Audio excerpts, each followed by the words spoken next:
जय Shri Krishna friends, welcome to Harimukund. आइए आज श्रीमद् भागवत पुराण के 10वें स्कंद का 19वां अध्याय शुरू करते हैं। इसमें श्री कृष्ण के द्वारा गौओं और गोपों को दावानल से बचाना, इसकी कथा बताई गई है। श्री सुखदेव जी कहते हैं, उस समय जब ग्वाल बाल खेल कूद में लग गए, तब उनकी गौएं बेरोक टोक चरती हुई बहुत दूर निकल गईं और हरी हरी घास के लोभ से एक गहन वन में घुस गईं। उनकी बकरियां, गायें और भैंसें एक वन से दूसरे वन में होती हुई आगे बढ़ गईं तथा गर्मी के ताप से व्याकुल हो गईं। वे बेसुध सी होकर अंत में डकराती हुई मुंजाटवी सरकंडों के वन में घुस गईं।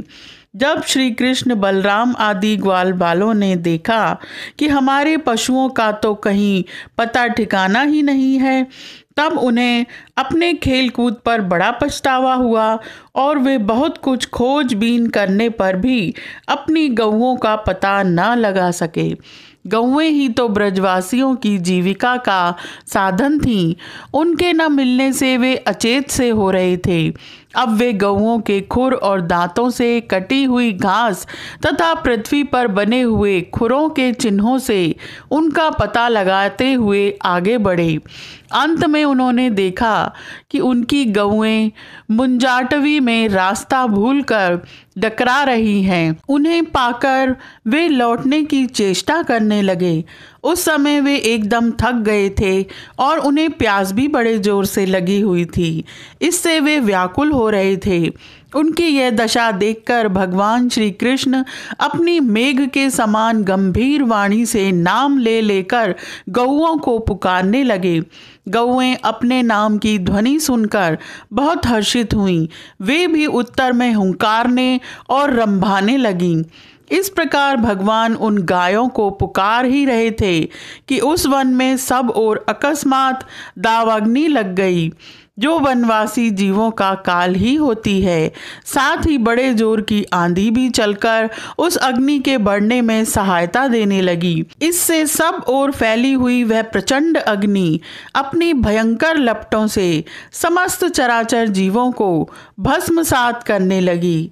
जब ग्वालों और गौओं ने देखा कि दावानल चारों ओर से हमारी ही ओर बढ़ता आ रहा है, तब वे अत्यंत भयभीत हो गए और मृत्यु के भय से डरे हुए जीव जिस प्रकार भगवान की शरण में आते हैं, वैसे ही वे श्री कृष्ण और बलराम जी के शरणापन्न होकर उन्हें पुकारते हुए बोले, महावीर श्री कृष्ण, प्यारे श्री कृष्ण, परम बलशाली बलराम, हम तुम्हारे शरणागत हैं। देखो, इस समय हम दावानल से जलना नहीं चाहते हैं। तुम दोनों हमें इससे बचाओ।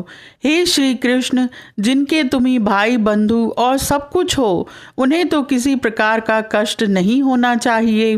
सब धर्मों के ज्ञाता श्याम सुंदर, तुम ही हमारे एकमात्र रक्षक एवं स्वामी हो। हमें केवल तुम्हारा ही भरोसा है। श्री सुखदेव जी कहते हैं, अपने सखा ग्वाल बालों के ये दीनता से भरे हुए वचन सुनकर भगवान श्री कृष्ण ने कहा, डरो मत, तुम अपनी आंखें बंद कर लो। भगवान की आज्ञा सुनकर उन ग्वाल बालों ने कहा, बहुत अच्छा, और अपनी आंखें मूंद लीं। तब योगेश्वर भगवान श्री कृष्ण ने उस भयंकर आग को अपने मुंह से पी लिया और इस प्रकार उन्हें उस घोर संकट से छुड़ा दिया। इसके बाद जब ग्वाल वालों ने अपनी अपनी आंखें खोलकर देखा, तब अपने को भांडीर वट के पास पाया। इस प्रकार अपने आप को और गौओं को दावानल से बचा देख वे ग्वाल बाल बहुत ही विस्मित हुए। श्री कृष्ण की इस योग सिद्धि तथा योग माया के प्रभाव को एवं दावानल से अपनी रक्षा को देखकर उन्होंने यही समझा कि श्री कृष्ण कोई देवता हैं। सायंकाल होने पर बलराम जी के साथ भगवान श्री कृष्ण ने गौएं लौटाईं और वंशी बजाते हुए उनके पीछे पीछे व्रज की यात्रा की। उस समय ग्वाल बाल उनकी स्तुति करते आ रहे थे। इधर व्रज में गोपियों को श्री कृष्ण के बिना एक एक क्षण 100-100 युग के समान हो रहा था। जब भगवान श्री कृष्ण लौटे तब उनका दर्शन करके वे परमानंद में मग्न हो गईं। यह अध्याय यहीं समाप्त होता है। आज के लिए इतना ही। Please like, share and subscribe my channel. Thank you.